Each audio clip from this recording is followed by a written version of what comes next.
मित्रांनो, एक मोठ्या गॅपनंतर मी पुन्हा एक मालिका सुरू करीत आहे, ज्या मालिकेचं नाव आहे मानसिक तणावावर विजय कसा मिळवायचा.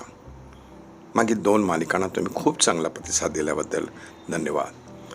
आजकाल मानसिक तणाव खूप वाढले आहेत आणि तरुण मुले, लहान मुले, नोकरी करणारे लोक, आईवडील सगळेच याचा शिकार होत आहे. आजकाल मी समुपदेशनाबद्दल म्हणजेच काउन्सिलिंगबद्दल अनेक जाहिराती पाहतो. अगोदर अशा जाहिराती मला पाहायला मिळत नव्हत्या, परंतु परिस्थिती बदलत चालली आहे आणि मनुष्याला दिवसेंदिवस अधिक मानसिक तणाव होत आहे.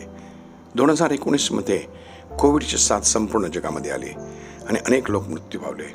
अनेकांच्या नोकऱ्या गेल्या, अनेक मुले अनाथ झाली, ज्यामुळे मानसिक तणाव वाढला. मागील 1-2 वर्षापासून अनेक युद्ध सुरू झाले आणि सध्या अमेरिका, इस्रायल आणि इराकमधील युद्धाबद्दल आपण बातम्या पाहतो. लोकांना गॅस सिलेंडर मिळणे कठीण झाले. पेट्रोल मिळणार नाही अशा अफवा ऐकून अनेकांनी पेट्रोल भरून घेतले. दुकानामध्ये धान्य मिळणार नाही हे ऐकून लोकांनी महिनाभर पुरतील इतकं धान्य खरेदी केलं. तरुणांच्या आत्महत्येचं प्रमाण अधिक वाढलं आहे. शेतकऱ्यांच्या आत्महत्या तर होतच आहेत.